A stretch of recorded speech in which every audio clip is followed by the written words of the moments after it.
Menchayat Nasser est un bidonville de 55 000 habitants. Ils ont émigré des villes du canal après la guerre de 1967 et se sont installés là-bas d'une manière informelle. La population de la région est la plus pauvre du Caire. Dans le quartier des Abalines, les habitants dépendent en grande partie de la collecte des ordures, comme le verre, le tissu, l'étain, le papier ou le plastique, les mettre en catégorie avec un traitement et des activités de recyclage. Tout ce travail est fait dans les maisons et toute la famille participe. Le nombre estimé d'employés travaillant dans le quartier est entre 30 000 et 70 000.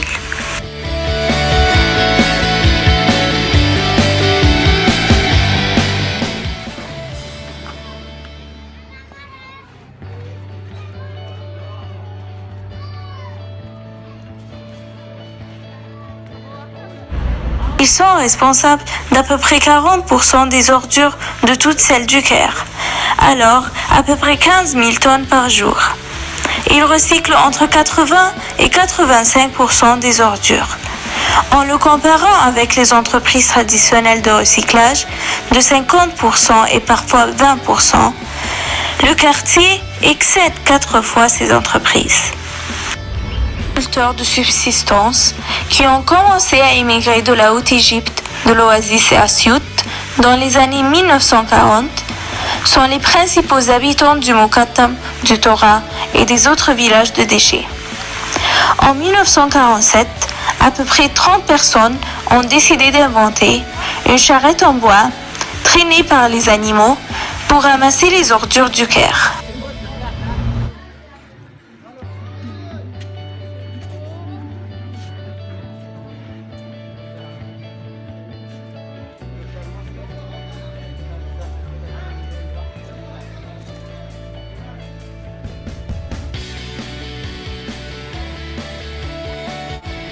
Il est à noter que, dans ce quartier, vivait la religieuse française Emmanuelle, essayant d'améliorer le niveau de vie là-bas.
Au début, les habitants se rassemblaient et achetaient des grands barils. Ils mettaient du bois dans ces derniers pour avoir une chambre.